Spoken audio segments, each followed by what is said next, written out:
উদ্যোক্তারা যখন ইসলামী ব্যাংক প্রতিষ্ঠার উদ্যোগ নিয়েছিলেন তখন এদেশের যারা তথাকথিত প্রগতিশীল তারা হলো চিৎকারি মস্করা করেছিল যে মোল্লারা আবার ব্যাংক প্রতিষ্ঠা করবে। তো তাদের মুখে চুন কালি দিয়ে প্রতিষ্ঠারা অত্যন্ত দৃঢ়তার সাথে পরিশ্রম করে ঘাম জড়িয়ে দেশে বিদেশে থেকে বিনিয়োগ সংগ্রহ করে এই ব্যাংকটিকে তিলে তিলে মহীরূপে গড়ে তুলেছেন। শরিয়া ভিত্তিক ইসলামী কোনো ব্যাংক ছিল না, অর্থাৎ আমরা ইচ্ছায় হোক অনিচ্ছায় হোক সুদ ভিত্তিক ব্যাংকের সাথে আমাদের সবাইকে লেনদেন করতে হয়েছে। কিন্তু তারা আমাদেরকে সুদ থেকে রক্ষা করার জন্য ইসলামী শরিয়া মোতাবেক বাংলাদেশের প্রথম ইসলামী ব্যাংক, এবং এই ব্যাংক বাংলাদেশের ব্যাংকিং রেটিং এ পরপর অনেকবার শীর্ষে অবস্থান করেছে, মুনাফায়, তাদের সার্ভিসে এবং আন্তর্জাতিক যতগুলো রেটিং আছে সবগুলোতে। কিন্তু সেই ব্যাংক আস্তে আস্তে আস্তে আস্তে তলানির দিকে চলে গিয়েছিল। ইসলামী ভাবধারায় এই ব্যাংক পরিচালিত হয়ে আসছে, কিন্তু আপনারা জানেন বিগত ফ্যাসিস্ট সরকারের আমলে 17 শাসন থেকে আরম্ভ করে 2017 থেকে আরম্ভ করে ওই পটিয়ার কুখ্যাত যে স্বৈরশাসক বাংলাদেশ গত 15 বছর এই দেশকে মহা দুর্নীতির রাজ্যে পরিণত করেছিল, সেখানে তাদেরই একজন বড় দোসর এস আলম জোরপূর্বক এই ব্যাংকটাকে কুক্ষিগত করে তাদের নিজস্ব লোকজন এই ব্যাংকে ঢোকায় দুর্নীতির মাধ্যমে এই ব্যাংকে ধ্বংস করার পায়তারা করেছে। যেই ব্যাংক এশিয়া মহাদেশের একাধিকবার শ্রেষ্ঠ ব্যাংকের মর্যাদা পেয়েছে, বাংলাদেশের সবচেয়ে বড় তারল্য যেই ব্যাংকে মজুদ থাকতো, যেই ব্যাংকে বাংলাদেশের সবচেয়ে বেশি গ্রাহক ছিল, যেই ব্যাংকের প্রতি বাংলাদেশের আপামর জনতার আস্থা ছিল, সেই ব্যাংকে রাজনৈতিকভাবে ধ্বংস করার জন্য এবং ইসলামী ব্যাংক যে ইসলামের প্রতি মানুষের যে ভালোবাসা, মানুষের শ্রদ্ধা, মানুষের যে ইসলামী ব্যাংকের প্রতি তাদের যে আস্থা, সেটা নষ্ট করার জন্য এটা রাজনৈতিক চক্রান্ত করা হয়েছিল। তো এই চক্রান্তের মাধ্যমে যেসব স্টাফ এই ব্যাংকে নিয়োগপ্রাপ্ত হয়েছে তারা আসলে কুচক্রী মহল, এই মহলকে আমরা এই ব্যাংকে আর দেখতে চাই না।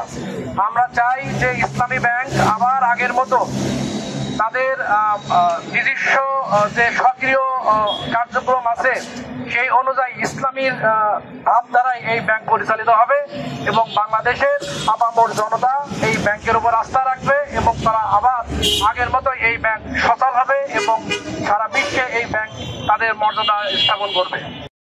বিচারের সম্মুখীন করে তাদের বিচার এবং যোগ্য প্রার্থীদেরকে চাকরি দেওয়ার জন্য বর্তমান সরকারের প্রতি আমরা অনুরোধ জানাচ্ছি এবং আমাদের এই দাবিকে গণদাবিতে পরিণত করার জন্য আজকে আমরা এখানে এই মানববন্ধনে উপস্থিত হয়েছি। করেছিল আপনারা দেখেছেন 5 আগস্টের পর, সেই ফ্যাসিস্ট বিদায়ের পর এই ব্যাংক খাতের মূল রহস্য উদ্ঘাটিত হয়েছে। তারা এদেশের ব্যাংক খাতকে ধ্বংস করে দিয়েছে চালকগুলো, এখন তারা আবারও ষড়যন্ত্র করছে। আমি এই দেশের সকল ইসলামী ব্যাংকের গ্রাহকদেরকে উদাত্ত আহ্বান জানাবো, তারা এস আলম গ্রুপ যে ব্যাংকে ধ্বংস করার জন্য ষড়যন্ত্র করেছিল আপনারা ইতিমধ্যে অবগত হয়েছেন। শুধুমাত্র ইসলামী ব্যাংকে ধ্বংস করে নাই, সোশ্যাল ইসলামী ব্যাংকে ধ্বংস করে দিয়েছে। তারা আষ্টে পৃষ্ঠে গ্রাস করেছিল ফ্যাসিজমের শাসন ব্যবস্থা। সে সময় এই লুটপাটকারীদের হলো দৃষ্টি এই ব্যাংকের উপরে পড়েছে। তারা একদিন সকালবেলায় রাষ্ট্রের প্রত্যক্ষ মদদে এই ব্যাংকটিকে হলো দখল করে নিয়ে গেছে।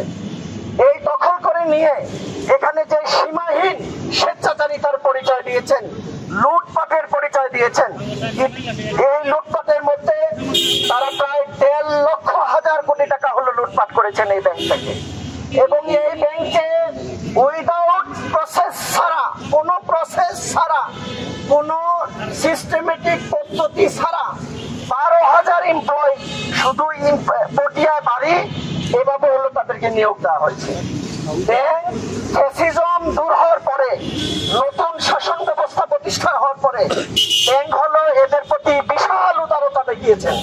দেখিয়ে বলেছেন যে আমরা আপনাদের নিয়োগ প্রক্রিয়াকে হলো বৈধ করতে চাই, যেহেতু আপনারা অবৈধ একটা সিস্টেমের মধ্য দিয়ে আসেন, প্রসেসের মধ্য দিয়ে আসেন।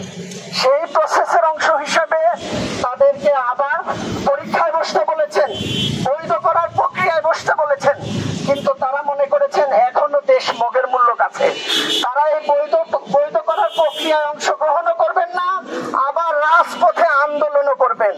আমরা বলে দিতে চাই বাংলাদেশের কোটি কোটি মানুষ এই ব্যাংকের সাথে আছে, এই ব্যাংকের সাথে এদেশের মানুষের আস্থা এবং বিশ্বাস সম্পৃক্ত।